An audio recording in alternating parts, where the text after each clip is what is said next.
Okay बच्चे लोग, सबका ध्यान बोर्ड की तरफ। आज हम लोग आप लोगों का सेकेंड यूनिट का न्यू चैप्टर स्टार्ट करेंगे, that is your income from house property. क्या स्टार्ट करेंगे आज हम लोग? Income from house property. तो आज हम लोग नेक्स्ट चैप्टर स्टार्ट करेंगे, इनकम फ्रॉम हाउस प्रॉपर्टी। तो आज हम जो डिस्कस करने वाले, किसके बारे में डिस्कस करेंगे? Income from house property. बहुत इजी चैप्टर है, ज्यादा कोई रूल्स है नहीं। सैलरी में कितना सारा रूल था, कम से कम अगर लिखने बैठे तो 10-12 पन्ने का रूल चला जा रहा था कि नहीं चला जा रहा था? इसमें ज्यादा रूल नहीं है, 2-3 पन्ने का रूल है बस, ज्यादा से ज्यादा। बहुत सिंपल है, ठीक है। देखो समझाते हैं। सबसे पहले आज बात करेंगे इनकम फ्रॉम हाउस प्रॉपर्टी, यानी मकान संपत्ति स्रोतों से आए। क्या होता है सर? देखिए कैसा इनकम फ्रॉम हाउस प्रॉपर्टी है। तो मैंने आपको बताया था कि किसी भी इंडिविजुअल के 5 हेड्स ऑफ इनकम होते हैं, किसी भी पर्सन के 5 तरीके से वो इनकम कमाता है। पहला इनकम फ्रॉम सैलरी, किसी के यहाँ जाके नौकरी कर ले, वहां से सैलरी पाएगा, वो उसका इनकम हो गया। अगर कमा रहा है इनकम तो टैक्स दे दे। दूसरा है इनकम फ्रॉम हाउस प्रॉपर्टी। दूसरा क्या है? Income from house property. मकान किराए पर दे दो, हर महीना क्या आ रहा है? किराया आ रहा है, क्या बोलेंगे इसको? Income from house property. जैसे मान लीजिए आपके पास एक संपत्ति है, आपने वहां मकान बना दिया। क्या बना दिया? एक कॉम्प्लेक्स बना दिया, मान लो। क्या बना दिया? कॉम्प्लेक्स बना दिया। और कॉम्प्लेक्स में कुल मिला के 20 दुकानें हैं। कितनी दुकानें हैं? 20 दुकानें हैं। और एक एक दुकान को आपने 10,000 रुपए किराए पर चढ़ा दिया। बताओ साल का कितना रुपए आ जा रहे हैं? 2 लाख आ रहा है क्या? बहुत कम आ रहा है क्या? और ला चढ़ाना पड़ेगा। 20 दुकानें हैं, हाँ भाई। सॉरी, महीने का 10,000 रुपए ले रहे हो। कितना ले रहे हो महीने का? 10,000 रुपए ले रहे हो। महीने का कितना रुपया आ जा रहा है? 2 लाख रुपए। और साल भर का कितना आ जा रहा है भैया? 24 लाख रुपए। साल भर का कितना आ जा रहा है? 24 लाख रुपए साल भर का आ जा रहा है। साल भर का 24 लाख कमा रहे हो बैठे बैठे, कुछ करने की जरूरत नहीं है। कमा रहे हो कि नहीं कमा रहे हो? तो इसमें क्या दे दो? टैक्स दे दो। इसको बोलते हैं इनकम फ्रॉम हाउस प्रॉपर्टी। अब जरूरी नहीं है कि आपने प्रॉपर्टी को कमर्शियल पर्पज से दिया है, आप इसको लोगों को रहने के लिए भी दो, चाहे बिजनेस करने के लिए, तो किसी पर्पज से दो। अगर आपने किराए पर दिया हुआ है तो वो इनकम फ्रॉम हाउस प्रॉपर्टी की कैटेगरी में आएगा। और जो भी आपको रेंट मिल रहा होगा, उस रेंट पे क्या होगा? उसको इनकम माना जाएगा। और उस पर क्या लगेगा? आपका टैक्स लगेगा। क्या लगेगा? टैक्स लगेगा। इसी को कहते हैं इनकम फ्रॉम हाउस प्रॉपर्टी। क्या कहते हैं बच्चों? इसी को इनकम फ्रॉम हाउस प्रॉपर्टी कहते हैं। समझ में आ गया? तो देखो यहाँ पे रेंट कितना मिल रहा है? 24 लाख। तो आपको साल भर का इनकम कितना हो रहा है? जल्दी बोलो। हाउस प्रॉपर्टी से आपके हाथ में 24 लाख आ रहा है कि नहीं आ रहा है? 24 लाख आ रहा है ना। तो गवर्नमेंट बोलेगा देखो तुम 24 लाख कमा रहे हो, मुझे टैक्स दे दो। अब तुम क्या करोगे? छूट की मांग करोगे। क्या बोलोगे? सर मैं 24 लाख तो कमा रहा हूं या कमा रही हूं, लेकिन मेरे कुछ खर्चे भी तो हो रहे हैं। इतना बड़ा मैंने मकान बना रखा है, उसके लिए मैं म्यूनसिपल टैक्स पटाता हूं, तो उसको पे करता हूं, वो मेरा खर्च हो रहा है। फिर आप बोलोगे कि इतना बड़ा मैंने मकान बना रखा है, तो मैंने क्या किया हुआ है? मैंने मार्केट से लोन लिया था, मैंने बैंक से लोन लिया था, उसका इंटरेस्ट पे कर रहा हूँ, तो उसका खर्चा हो रहा है मेरा। अब इतना बड़ा मकान है, उसका मेंटेनेंस भी तो लगता है। पानी बिल है, इलेक्ट्रिसिटी बिल है, व्हाइट वॉशिंग है, उसका मतलब उसका साफ सफाई का खर्चा, उसका मेंटेनेंस का खर्चा है ना। तो और हमें चौकीदार बैठा रखा है वॉचमैन के लिए, दुनिया भर का वो वहां पे देखता है। वहां पे मतलब उसको वॉचमैन को सैलरी देता हूँ। तो इतने सारे खर्चे आप क्या करना चालू कर दोगे? गवर्नमेंट को बताना चालू करोगे। तो गवर्नमेंट कोई भी इनकम कमाओगे तो गवर्नमेंट जनरली इनकम कमाने में कोई भी खर्च होता है आपका, तो उस पर भी क्या देता है? आपको छूट देता है। तो उसी के बारे में बात करेंगे कि कौन कौन से खर्चे इस 24 लाख में घटा सकते हो, कौन कौन से खर्चे घटा नहीं सकते हो। तो देखो उसी के रूल्स के बारे में बात करेंगे। तो इसी को अपन बोलते हैं इनकम फ्रॉम हाउस प्रॉपर्टी। तो इनकम फ्रॉम हाउस प्रॉपर्टी का समझ में आ गया ना? मतलब बशर्ते आपने कोई मकान, आपका खुद का मकान होना चाहिए और आपने किसमें दिया है? उसको किराए पर दिया है, और हर महीने किराया आ रहा है। अब जरूरी नहीं किराया किसी भी पर्पज से दे सकते हो, या तो कमर्शियल पे दो तब भी वैसी चार्ज होगा, रहने के लिए दोगे, रेसिडेंशियल पर्पज से दोगे तब भी उतना ही चार्ज होगा। इतनी सी बात और कोई बात नहीं है, ठीक है। तो अपन सीधा टॉपिक में आते हैं, पॉइंट पे आते हैं। किसमें आ जाते हैं? पॉइंट में। तो देखिए सबसे पहले हम लोग बात करेंगे आज मैं सिखाऊंगा तुम लोग को कंप्यूटेशन ऑफ, आज हम लोग सीखेंगे कंप्यूटेशन ऑफ इनकम फ्रॉम या taxable income from house property. Computation of taxable income from house property. Income from house property, taxable income from house property. तो कैसे फाइंड आउट करते हैं देखते हैं। और यहां पे लिखते हैं, ब्रैकेट में लिख लेते हैं, for the assessment year. For the assessment year, बताइए कौन सा असेसमेंट ईयर आपका? बिल्कुल 25 एंड 26। तो फॉर द असेसमेंट ईयर 2000 कितना, 25 और 26, ये लिख लेना, ब्रैकेट क्लोज कर देना। ऐसे कॉलम क्रिएट कर लेते हैं अपन लोग हमेशा। तो देखो बच्चों, एक कॉलम ना आपका इनर कॉलम होता है, एक कॉलम आउटर कॉलम होता है, इस तरह से। और ये कॉलम अपन बना लेते हैं, दोनों में अमाउंट रहता है। अमाउंट ले लो। चलो देखो, सबसे पहला बताओ, आपने किराए में दिया था ना मकान, आपको वहां से किराया मिला था, तो जो किराया मिला आपकी इनकम हुई कि नहीं हुई? तो सबसे पहले जो किराया आपको मिला है उसको लिख लो। तो जो किराया मिलता है उसको कहते हैं ग्रॉस एनुअल वैल्यू। क्या कहते हैं? Gross annual value, gross annual value, gross annual value, gross annual value किराया मिला, जैसे 24 लाख किराया नहीं मिला था, वो ग्रॉस एनुअल वैल्यू कहलाएगा, उसको लिख लोगे। ठीक, अब गवर्नमेंट से क्या करोगे आप, छूट मांगोगे। गवर्नमेंट से क्या मांगोगे, छूट मांगोगे कि हमको छूट चाहिए। क्या चाहिए, छूट चाहिए।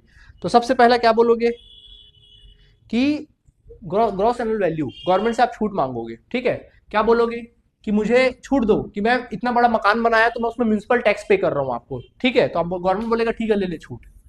क्या बोलेगा, ले लो छूट, municipal tax, municipal tax. Municipal tax अगर आपने पेड किया तो छूट मिलेगा, लेकिन रूल है कि पेड म्यूनिसिपल टैक्स का छूट मिलेगा, बट पेड किसको करना पता है, paid by honour, paid basis में मिलेगा। पहले तो किस बेसिस में मिलेगा, ये पेड बेसिस पे मिलेगा। अगर सचमुच पेड किए होगे तो मिलेगा, पेड नहीं किए होगे तो छूट नहीं मिलेगा। समझ में आ गया। ठीक, और पेड भी किसको करना है, पेड बाय ओनर। किसको पेड करना है, पेड बाय ओनर। भाई टैक्स कौन पे करने वाला है, हाउस का ओनर। भाई इनकम किसकी है यहाँ पर, हाउस के ओनर की ना, तो हाउस के ओनर को पे करना। पता चला किराएदार से तुम म्यूनिसिपल टैक्स पे करा रहे हो, तो फिर आपको छूट नहीं मिलेगा। छूट कब मिलेगा, जब खुद ओनर पे करेगा, और पे करेगा तो मिलेगा, पे नहीं किया तो छूट नहीं मिलेगा। समझ में आ गया। ठीक, तो अब गवर्नमेंट बोलेगा ले भैया म्यूनिसिपल टैक्स का छूट ले ले, अब टैक्स दे दे। तो फिर तुम क्या बोलोगे मालूम, गवर्नमेंट को बोलोगे सुनो ना, कहने को तो मेरे को 24 लाख किराया मिलता है, लेकिन 2 महीने का किराया मुझे अभी तक मिला नहीं है, या 2-3 दुकान का किराया अभी तक मिला नहीं है। इसको बोलते हैं अनरियलाइज रेंट। क्या बोलते हैं, ऐसा भी तो होता तकलीफ। तो अब तुम बोल रहे हो मुझे कहने को मैं 24 लाख है भैया, लेकिन 2-4 दुकान ऐसे जिसका किराया मुझे मिला ही नहीं है, मिला ही नहीं है एक दुकान किराए पर बट मिला। तो गवर्नमेंट बोलेगा चलो ठीक है उसका भी छूट ले ले। क्या ले ले, उसका भी छूट ले ले, अनरियलाइज रेंट। अगर कोई लैंड आपको रियलाइज नहीं हुआ है तो उसका भी छूट ले लो। लेकिन गवर्नमेंट ऐसे कैसे मान जाएगा, तुम झूठ भी तो बोल सकते हो। तो गवर्नमेंट बोलेगा कि आपको सेक्शन 4 के 4 रूल्स को क्या करना पड़ेगा, फुलफिल्स करना पड़ेगा। अगर 4 रूल्स को फुलफिल कर दोगे तो इसका छूट मिलेगा, अदरवाइज छूट नहीं मिलेगा। तो बाकायदा देखना ब्रैकेट में लिखा रहेगा वहां, fulfils the rules of section 4 rules of section 4 ऐसा लिखा रहेगा। ठीक है, उसको घटा लो, चलो घट गया। अब गवर्नमेंट बोलेगा ठीक है देख भैया आ गया तेरा एनुअल वैल्यू आ गया, अब मुझे क्या दे दे, देख तेरा एनुअल वैल्यू भी आ गया। इसको घटाने के बाद, 2 चीज घटाने के बाद क्या आ जाएगा, आपके मकान का एनुअल वैल्यू आ जाएगा। ये मकान का आ गया बच्चों एनुअल वैल्यू। अब गवर्नमेंट बोलेगा ला भैया अब तो टैक्स पे छूट दे दे, अब तो टैक्स दे दे, ये इनकम है तेरा टैक्स दे दे, दे दो, दिया दो खर्चे का छूट, तेरा अनरियलाइज रेंट का भी छूट दे दिया। अब तुम क्या बोलोगे मालूम है, सर वो ना पोताई वोताई कराए थे, सफाई वफाई कराए थे, वो टंकी लगवाए थे, पाइप फट गया था तो पाइप बदलवाए थे, टाइल्स लगवाए थे उसका खर्चा है ना। तो और मैंने ये रेंट वेंट वसूल करने के लिए मैंने वसूली भाई को रखा हुआ है, उसको सैलरी वैलरी देता हूँ मैं हर महीने का, उसका खर्चा बहुत खर्चा हो जाता है सर मकान के पीछे। गवर्नमेंट अपना कान बंद किया, बोला तू खर्चे का नाम ही मत ले। गवर्नमेंट बोला सीधा तू एक काम कर, चल ठीक है तो बहुत खर्चे होते हैं ना मकान के ऊपर, मकान के मेंटेनेंस में, इसमें उसमें दुनिया भर खर्चे होते हैं ना, तू खर्चे का नाम मत ले, ले चल ठीक है तो एक काम कर मेरे से डिडक्शन ले ले। क्या ले ले, डिडक्शन ले ले। और डिडक्शन मिलेगा सेक्शन 24 के अंतर्गत, सेक्शन 24 के अंतर्गत तू डिडक्शन ले ले। और क्या डिडक्शन ले ले, पहले तो स्टैंडर्ड डिडक्शन ले ले। क्या ले ले, स्टैंडर्ड डिडक्शन ले ले। कितना standard deduction, 30% of annual value. क्या ले ले तू, 30% ऑफ एनुअल वैल्यू। जो एनुअल वैल्यू ना उसका 30% ले ले छूट। अब तू कोई खर्चे का नाम मत लेना, अब तू कोई खर्चे का नाम मत लेना। देखो काम कितना आसान हो गया। आप बोल रहे थे ना मैं साफ सफाई कराता हूँ, मेंटेनेंस कराता हूँ, मैं पेंटिंग कराता हूँ, मैं डेंटिंग कराता हूँ, दुनिया भर के खर्चे करता हूँ। गवर्नमेंट बोला कोई खर्चे का नाम मत लेना, सीधा 30% आपको क्या कर दिया, छूट दे दिया। अब कोई खर्चे का नाम नहीं होगा। यानी सिर्फ कौन कौन से खर्चे का नाम है, म्यूनिसिपल टैक्स का नाम है और सिर्फ स्टैंडर्ड डिडक्शन। अब कोई भी खर्चा आएगा लिखा रहेगा, आप क्या कर दोगे, उसको क्वेश्चन में इग्नोर कर दोगे। क्या कर दोगे, इग्नोर, क्योंकि स्टैंडर्ड डिडक्शन दे दिया गया है। ठीक, अब आप बोला गवर्नमेंट ला टैक्स दे दे, तो अब आपने बोला सर सिर्फ एक खर्चा, सर सिर्फ एक खर्चा, इतना बड़ा मकान मैंने बनाया है, मुझे ना इंटरेस्ट चाहिए दो, मुझे इंटरेस्ट देता हूँ इसका, मैं हर साल क्या पे करता हूँ, इसका तो छूट दे दो कम से कम। चलो आप दे रहे हो स्टैंडर्ड डिडक्शन ठीक है, इसका तो छूट दे दो। गवर्नमेंट बोला चल भैया ले, इतना मांग रहा, चल इसका भी छूट ले ले। क्या ले ले तू, इंटरेस्ट ऑन लोन। क्या ले ले, इंटरेस्ट ऑन लोन। अगर तूने प्रॉपर्टी को बनाने के लिए सेक्शन 24 के अंतर्गत 24A और सेक्शन 24B के अंतर्गत अगर तूने प्रॉपर्टी को बनाने के लिए लोन लिया हुआ है, क्या लिया हुआ है, लोन लिया हुआ है, तो उस लोन का तू क्या ले ले, छूट ले ले। ठीक है, उस लोन का क्या ले ले तू, छूट ले ले, इंटरेस्ट ऑन लोन ले ले। ठीक है, अब इंटरेस्ट ऑन लोन भी 2 प्रकार का होता है, एक प्रीवियस ईयर वाला, जो प्रीवियस ईयर में हर साल दे रहे हो वाला लोन का छूट, प्रीवियस ईयर वाला, प्रीवियस ईयर वाला जो प्रीवियस ईयर में दे रहे हो वाला छूट, और एक जो कंस्ट्रक्शन पीरियड में दे रहे होगे वो वाला छूट। अब बताऊंगा बाद में इसके बारे में, बाद में बताऊंगा, जब जरूरत आएगा तब बताऊंगा। तो इसको छूट दे देते हैं, तो गवर्नमेंट बोलता है चल ले ले छूट, दे दिया छूट, दोनों का छूट दे दिया। अब कोई खर्चे का नाम मत देना, बोले हाँ हाँ सर अब हम नाम भी नहीं लेंगे, बहुत आपने छूट दे दिया, बहुत एहसान कर दिया, अब घटा दो इसमें, ये जो घटा के आया यही तुम्हारा आंसर आ जाएगा, इनकम फ्रॉम हाउस प्रॉपर्टी। क्या आ जाएगा? इनकम फ्रॉम हाउस प्रॉपर्टी, ये आ गया आंसर। देखो सैलरी में कितना कुछ करना पड़ता था तब जाके आंसर आता था, देखो कितना में 4 लाइन में क्या हो गया, आंसर आ गया। एकदम सिंपल सा कॉन्सेप्ट है। क्या बोल रहा हूं मैं? देखो यही सब बातें थ्योरी में लिखने को आएगी, यही सब बातें प्रैक्टिकल में बनाने को आएगी। क्या बोल रहा हूँ? ग्रॉस एनुअल वैल्यू लिखो, ठीक है, ग्रॉस एनुअल वैल्यू जो रेंट रिसीव हुआ वो लिखो, लेस करो म्यूनिसिपल टैक्स, लेकिन पेड बेसिस पे छूट मिलेगा, ठीक है। दूसरा अनरियलाइज रेंट का छूट मिलेगा। तीसरा आगे एनुअल वैल्यू, उसके बाद स्टैंडर्ड डिडक्शन घटाएंगे कितना परसेंट, 30%, और लास्ट क्या घटाएंगे? Interest on loan. और इंटरेस्ट ऑन लोन कैसे मिलता पता है? पेड बेसिस पे नहीं मिलता, ड्यू बेसिस पे मिलता है। किस बेसिस पे मिलता है? मतलब ये हुआ कि आप चाहे पे करो या ना करो, अगर पिछले साल का इंटरेस्ट ऑन लोन आपका ड्यू होता है तो छूट मिलेगा। आया बात समझ में? आ गया आंसर की नहीं आ गया? कोई तकलीफ है तो बोलो, कोई दुख है तो बोलो, नहीं है कोई दिक्कत, क्लियर है? ठीक। अब सवाल उठता सर ग्रॉस एनुअल वैल्यू कैसे निकालेंगे? देखो गवर्नमेंट क्या होता है, जैसे मैं बोलूंगा, जैसे एग्जांपल के तौर पे तुम लोगों को बोलता हूं, तुम्हारी एक प्रॉपर्टी है, हाउस प्रॉपर्टी है, और वहां से तुमको सही में साल भर का किराया तुमको 24 लाख आता है। कितना किराया आता है? 24 लाख। अब गवर्नमेंट आपको बोल रहा है इस 24 लाख पे टैक्स दो, तो गवर्नमेंट को कितना बताओगे कि तुमको किराया कितना आता है? बताओ, सच्ची बताना। जैसे मान लो आप एक दुकान का हर महीने का किराया 10,000 रुपये पर मंथ लेते हो, ये तो तुम लेते हो रियल में, लेकिन जो गवर्नमेंट टैक्स भरने की बात करता है तो आप कितना बताओगे गवर्नमेंट को? बताओ, क्योंकि गवर्नमेंट देखने तो नहीं आ रहा आपका कि सचमुच आप कितना किराया ले रहे हो, वो तो आपने बताया कि गवर्नमेंट ने माना। अब टैक्स भरना, तुम कितना बताओगे किराया? जल्दी बताओ, सच्ची बताओ, तुम कैसे बताओगे सर गवर्नमेंट को? 10,000 मिल रहा है वही बताओगे? कितना बताओगे? 8 बताओगे? और बोलो, आप तो 2 कदम आगे ही छोगे, हम जानते हैं, बोलो बोलो बोल लो। आप 1,000 बताओगे महीने का? होते हैं ऐसे कई लोग जो बहुत कम किराया बताते हैं। क्या बताते हैं?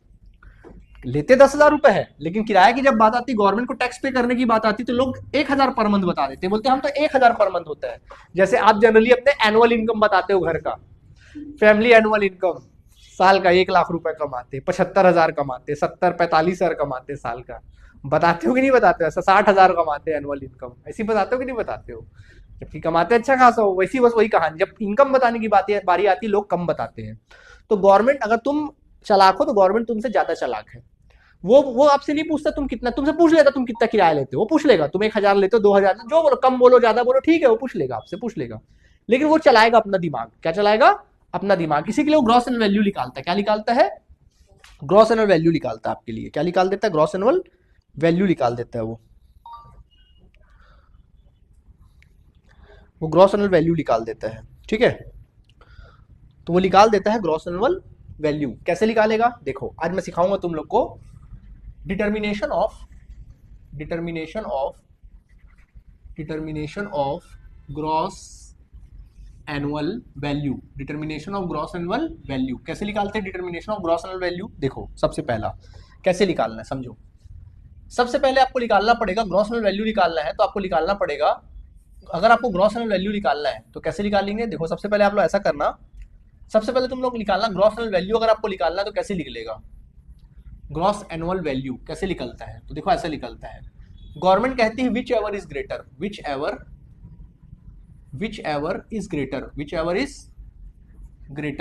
Is greater.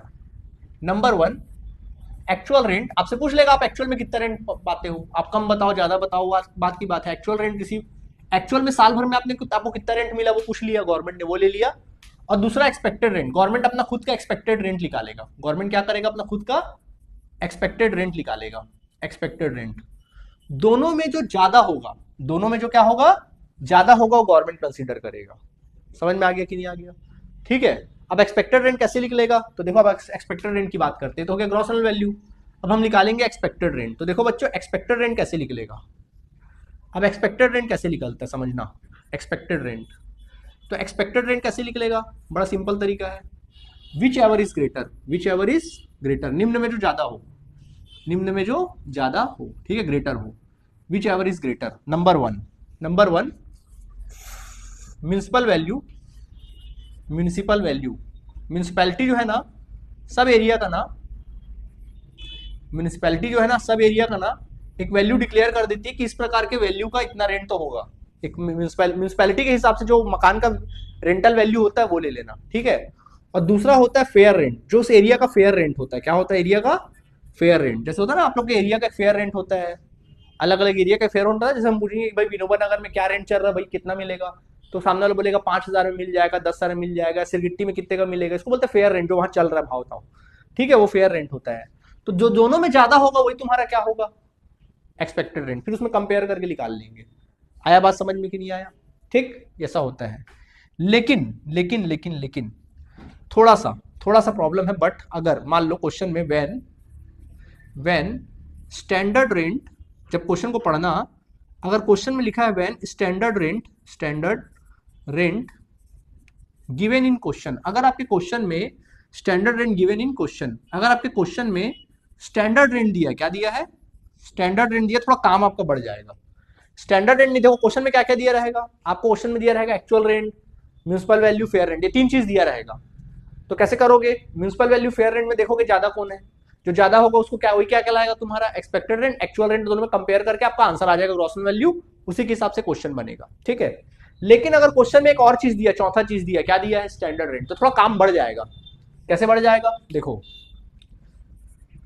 यहां पर ए में आपने सेलेक्ट करोगे ना, दोनों में ज्यादा कौन है वो देखोगे, तो फिर आगे क्या करोगे मालूम है, आगे आप थोड़ा सा आगे काम बढ़ाओगे, लिखोगे whichever is less, whichever is, एक और काम बढ़ाओगे, whichever is less, whichever is क्या लोगे, लेस। कैसे whichever is less sir, सबसे पहला नंबर 1 डिटरमाइन इन ए में जो डिटरमाइन किया था आपने, दोनों में से जो ज्यादा लिया था उसको यहां पे ले लोगे, उसको ले लोगे, और दूसरा ले लोगे बच्चों आप लोग स्टैंडर्ड रेंट, क्या ले लोगे, स्टैंडर्ड रेंट ले लोगे, क्या ले लोगे, स्टैंडर्ड रेंट ले लोगे। अब इन दोनों में कंपेयर करोगे, कम कौन है, जो कम होगा वही तुम्हारा क्या होगा, एक्सपेक्टेड रेंट होगा, और ऐसे करके आप आंसर निकालोगे। समझ में आ गया कि नहीं आ गया, तो क्लियर हुआ। अगर क्वेश्चन में स्टैंडर्ड रेंट नहीं दिया है, क्वेश्चन में जनरली क्या दिया रहेगा आप लोगों को, एक्चुअल रेंट, म्यूनिसिपल वैल्यू और फेयर रेंट दिया रहेगा, 3 चीज दिया रहेगा। तो पहले क्या करोगे, म्यूनिसिपल वैल्यू फेयर रेंट में क्या करोगे, कंपेयर करोगे, दोनों में ज्यादा कौन है देखोगे, जो ज्यादा होगा वो एक्सपेक्टेड रेंट कहलाएगा। फिर एक्चुअल रेंट और एक्सपेक्टेड रेंट में कंपेयर कर लेना कि दोनों में ज्यादा कौन है, जो ज्यादा होगा वही ग्रॉस वैल्यू आएगा, उसी के हिसाब से क्वेश्चन बनाओगे। समझ में आ गया कि नहीं आ गया। लेकिन क्वेश्चन में अगर स्टैंडर्ड रेंट भी दिया है तो काम थोड़ा बढ़ जाएगा, दोनों में सेलेक्ट करोगे ना जो ज्यादा होगा उसको यहाँ कंपेयर करना, जो स्टैंडर्ड रेंट के साथ कंपेयर करना, कम कौन है, जो कम होगा वही एक्सपेक्टेड होगा, फिर आगे काम पता है। नहीं आया समझ में, रूल खत्म, रूल खत्म, ठीक। चलो क्वेश्चन करके दिखाओ एक 8 ठो। चलो मैं तुम लोग को क्वेश्चन करके दिखाता हूँ नेक्स्ट पेज में, देखो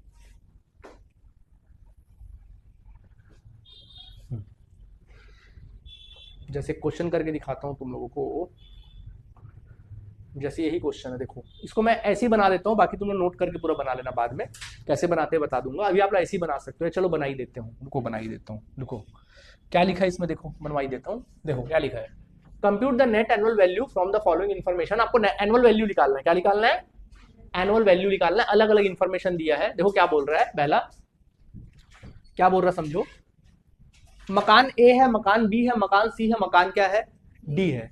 पहला मकान ए का देखो, म्यूनिसिपल वैल्यू फेयर रेंट दिया है, देखो म्यूनिसिपल वैल्यू फेयर रेंट दिया है, एक्चुअल रेंट दिया है। देखो मकान ए में स्टैंडर्ड रेंट नहीं दिया है, स्टैंडर्ड रेंट नहीं दिया है, और म्यूनिसिपल टैक्स दिया है, ठीक है। तो चलो मकान ए का बनाते हैं अपन। चलो पहले अपन एक काम करते हैं, सबका वो निकालने का, अपन वो निकाल ले ग्रॉस एनुअल वैल्यू। चलो ग्रॉस एनुअल वैल्यू निकालते हैं, ऊपर हेडिंग लिखना, हेडिंग लिख लेना determination of gross annual value, determination of gross annual value, gross annual value लिख लेना। अब सीधा बनाना, सीधा लिखो, सबसे पहला ग्रॉस एनुअल वैल्यू निकालना है, तो ऐसा लिखना gross annual value, gross annual value मकान ए के लिए, बी के लिए, सी के लिए और डी के लिए, ठीक है। क्या लिखोगे, whichever is greater, which ever is greater, मैं शॉर्ट में लिख रहा हूं, तुम लोग पूरा लिखना, मैं ऐसे लिख दे रहा हूं, ठीक है। ग्रेटर क्या क्या लेते हैं, एक्चुअल रेंट और दूसरा एक्सपेक्टेड रेंट, एक्चुअल रेंट और एक्सपेक्टेड रेंट, ठीक है। चलो आगे थोड़ा लिख ही देता हूँ, इधर भी लिख देता हूँ, और यहाँ पे फिर अपन लेते हैं एक्सपेक्टेड रेंट के लिए क्या काम करते हैं, जल्दी बताओ। जैसे एक्सपेक्टेड रेंट जैसे ए है, तो यहाँ के लिए क्या लिखते हैं, whichever is greater, which ever is greater क्या लेते हैं, म्यूनिसिपल वैल्यू, अपन किस में कंपेयर करते हैं, म्यूनिसिपल वैल्यू और फेयर रेंट में जो ज्यादा होगा, ठीक है। और अगर मान लो स्टैंडर्ड रेंट भी अगर क्वेश्चन में दिया है तो फिर क्या लेते हैं, whichever is less determine A, पहला डिटरमाइन ए, और नंबर 2 स्टैंडर्ड रेंट, बिल्कुल स्टैंडर्ड रेंट, स्टैंडर्ड रेंट। देखो बच्चों जल्दी फटाफट निकालेंगे तो अपना ग्रॉस एनुअल वैल्यू निकल आएगा, ठीक है। चलो समझो, देखो फटाफट लिखते हैं, पहले तो पहले वैल्यू लिख लो। चलो ए प्रॉपर्टी का एक्चुअल रेंट कितना दिया जल्दी बताओ। 69,000। ए प्रॉपर्टी का एक्चुअल रेंट कितना दिया है? 69,000। एक्सपेक्टेड रेंट बाद में निकालेंगे। म्यूनसिपल वैल्यू कितना दिया है? 60,000 दिया है। और फेयर रेंट कितना दिया है? जबकि स्टैंडर्ड रेंट दिया था क्या? स्टैंडर्ड रेंट तो दिया ही नहीं इसका, तो इग्नोर करो। ठीक, आगे देखो। फिर बताओ बी प्रॉपर्टी का, बताओ बी प्रॉपर्टी का municipal value sorry actual rent कितना दिया है? 54,000। फिर इसका 40,000 और इसका 1,20,000। लाइन से लिखते जाओ फटाफट। 1,20,000, 1,20,000। और इसका क्या कहते हैं, म्यूनसिपल वैल्यू कितना दिया देखो इसका? 48,000 बी का, और 36,000 और 96,000। और फेयर रेंट कितना दिया है? 60,000, फिर 45,000 और 1,16,000। ठीक है, और वो अपना स्टैंडर्ड रेंट दिया क्या किसी का? तीनों प्रॉपर्टी का दिया, 72,000 और 42,000 और 1,15,000। ठीक है, और कुछ तो नहीं ना, हो गया ना खत्म। अब देखो समझो इधर, समझो इधर। इसका तो कुछ दिया ही नहीं था, इसको डैश कर दो। इधर तो साइन तो डैश कर दो। देखो चलो निकाले, ग्रॉस वैल्यू निकाले। चलो समझो, बताओ सबसे पहला एक्सपेक्टेड रेंट चाहिए। क्या चाहिए बोलो, दोनों में ज्यादा कौन है? 75,000। आगे तुम्हारा एक्सपेक्टेड रेंट आया, एक्सपेक्टेड रेंट 75,000 आ गया। म्यूनसिपल वैल्यू फेयर रेंट में देखे दोनों में ज्यादा कौन है? सर 75,000। 75,000 तुम्हारा एक्सपेक्टेड रेंट हो गया, ठीक है। अब ग्रॉस वैल्यू और एक्चुअल रेंट में कंपेयर करो कि दोनों में ज्यादा कौन है? 75,000 सर। तो अपन लिख सकते then your gross value will be 75,000। तुम्हारा आंसर आ जाएगा 75,000। यहाँ पे हाईलाइट करके लिख दूं, अलग से नीचे लिखो कि वहीं लिख दूं? याद रहेगा, ऐसे ही बनाएंगे। समझ में आ गया? बाकी फिर अब आंसर लिखोगे तो पूरा लिख के बनाओगे, ठीक है, ऐसा करना। आगे 75,000। चलो दूसरा देखते हैं। चलो बताओ एक्सपेक्टेड रेंट चाहिए आपको, ये दोनों में ज्यादा कौन है जल्दी बताओ? कौन है ज्यादा? 60,000। ये आ जाता है एक्सपेक्टेड, बट स्टैंडर्ड रेंट दिया कि नहीं दिया है, तो फिर ये आगे चला जाएगा। तो यहाँ लिखोगे 60,000। अभी 60,000 को यहाँ लिखो। अब बताओ दोनों में कम कौन है?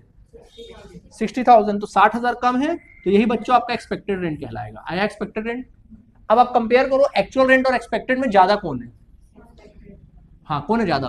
60,000। तो 60,000 ज्यादा है, देन तुम्हारा आंसर आ जाएगा, ग्रॉस वैल्यू कितना आ जाएगा? 60,000 आ जाएगा। नहीं आया समझ में? आ गया 60,000? कोई दिक्कत है तो बोलो, नहीं है। उसके बाद आगे बात बढ़ो बच्चों, बताओ। अब बताओ इसमें ज्यादा कौन है? 45,000। अच्छा आप बताओ आगे क्या करूं, बताओ क्या करूं आगे? नीचे ले आऊं? हाँ बोलो क्या करूं? दोनों में कम कौन है बताओ? 42। तो मेरा एक्सपेक्टेड कितना आएगा? 42 आएगा, 42। अब बताओ मेरा आंसर क्या आएगा? 42 आंसर आएगा। ग्रेटर कौन है? 42। तो मेरा ग्रॉस वैल्यू कितना आ जाएगा इसका? 42,000। सबको समझ आया कि नहीं आया? ऐसे करोगे। अब डी प्रॉपर्टी का देखो क्या है, बताओ दोनों में ज्यादा कौन है? 1,16,000। चलो अब दोनों में कम कौन है? ये आया 1,15,000। अब बताओ दोनों में ज्यादा कौन है? कितना आ रहा है? 1,20,000 ज्यादा। भाई दोनों में ज्यादा कौन? 1,20,000। तो मेरा आंसर क्या आएगा? 1,20,000। आगे मेरा ग्रॉस वैल्यू की नहीं आ गया। अब मैं आगे काम करूं, जो मुझे काम करना है वो करूं। चलो तो मेरा ग्रॉस वैल्यू आगे की नहीं आ गया। अब मुझे इसका क्या निकाल के दिखाना है? Income from house property. हालांकि एनुअल वैल्यू निकालने बोला, बट मैं पूरा निकाल के दिखाऊंगा आप लोग को, ठीक है। देखो सबका ध्यान बोर्ड की तरफ। अब मैं लिखूंगा ऊपर हेडिंग में कंप्यूटेशन ऑफ, मैं हेडिंग लिखूंगा computation of taxable income from house property, ठीक है, ऐसा लिखूंगा मैं। और ऐसा कॉलम क्रिएट कर लेता हूँ। चलो फटाफट से, मैंने कॉलम क्रिएट कर लिया। कितनी प्रॉपर्टी मेरे पास? 4 प्रॉपर्टी है। प्रॉपर्टी ए है, बी है, सी है, और कौन है? डी है, ठीक है। चलो देखो, सबसे पहला अपन लिखेंगे यहाँ पे, फॉर्मेट याद है ना? क्या लिखोगे? असेसमेंट ईयर लिख लेना ना पूरा, यहाँ लिख लेना फॉर द असेसमेंट ईयर 2025-26। अब यहाँ लिखो ग्रॉस एनुअल वैल्यू। चलो gross annual value, annual value, तो बोलो ग्रॉस एनुअल वैल्यू कितना कितना है। देखो पहले वाले कितना, 75, 60, 42, 1,20,000। 75,000, 60,000, फिर बोलो 42,000 और 1,20,000। आ गया सब बच्चों की, नहीं आ गया समझ में? आ गया। अब बोलो इसमें छूट घटाते हैं, बोलो सबसे पहले क्या घटाते हैं, बोलो जल्दी। फॉर्मेट में क्या सिखाया था, म्यूनिसिपल टैक्स पेड। क्या घटाएंगे, म्यूनिसिपल टैक्स पेड। तो देखो म्यूनिसिपल टैक्स पेड कितना दिया क्वेश्चन में, देखो ये देखो लिखा है, देखो हमेशा म्यूनिसिपल टैक्स पेड लिखा रहेगा। देखो ये वाले प्रॉपर्टी में 6,000, 4,800, 3,600 और 9,600। तो क्या क्या आया, 6,000, 4,800 और 3,600 और लास्ट वाला 9,600। ठीक है। अच्छा क्या यहाँ अनरियलाइज रेंट लिखा है, नहीं लिखा है तो इग्नोर करो, घटाओ इसको, चलो इनको घटाओ, घटाओ, यही तुम्हारा एनुअल वैल्यू आएगा। क्या आएगा, एनुअल वैल्यू। क्या आएगा, एनुअल वैल्यू। चलो बताओ कितना आ रहा है, घटाओ, पहला आंसर निकालो, चलो जल्दी घटाओ, जल्दी घटाओ, घटाओ यार। 75 में से 6,000 जाएगा 69,000। 60,000 में 4,800 घटेगा, कितना बचेगा, 55,200। 55,200 आएगा। ठीक है। और तीसरा वाला 3,000 घटाओ, 38,400। और इसका घटाओ, चलो 1,20,000 में से 9600, 1,10,400। ये आ गया एनुअल वैल्यू, 1,10,000, 1,10,400। ठीक आ गया, देख लो आंसर आ गया। एनुअल वैल्यू बोला था, तीनों का, चारों का आंसर आ गया हमारा। बट मैं पूरा हाउस प्रॉपर्टी निकाल के दिखाता हूँ। क्या निकाल के दिखाता हूँ, हाउस प्रॉपर्टी। तो लेस करेंगे इसमें से क्या, डिडक्शन। क्या लेस करेंगे, डिडक्शन। सेक्शन 24 के अंतर्गत, सेक्शन 24 के अंतर्गत। ठीक है, सेक्शन 24 ए के अंतर्गत, सॉरी 24 के अंतर्गत, और उसमें सेक्शन 24 ए के अंतर्गत। बोलो सबसे पहला क्या था, स्टैंडर्ड डिडक्शन। कितना बोला था, 30% ऑफ एनुअल वैल्यू। ये है ना एनुअल वैल्यू 69,000, निकालो इसका 30%, कम ऑन 30% निकालो, 20,700। ओके, इसका 30% निकालो, 55,200 का 16,560, करेक्ट 60। और इसका निकालो 38,400 का कितना, 520। और इसका निकालो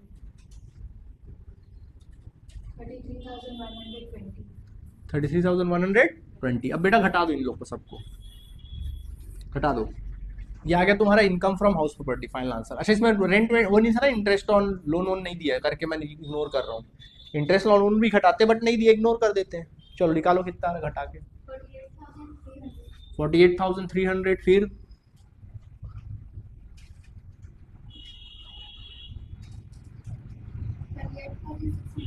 38,640। और लास्ट वाला नेक्स्ट 38,000, 26,880। और लास्ट वाला बताओ कितना आ रहा है, 280। ये आंसर आ गया, नहीं आया समझ में? स्टेप बाय स्टेप चलो, कैसा लगा? तो देखो बेटा मैंने आपको क्वेश्चन नंबर 3 बताया है, इसी के बेसिस पे 1 और 2 आप लोग से बन जाएगा। तो मैं चाहूंगा कि 1 और 2 आप क्या करें, स्वयं बनाए। कोई डाउट होगा तो पूछेंगे, हालांकि बाद में मैं गाइड भी कर दूंगा तुम लोग को।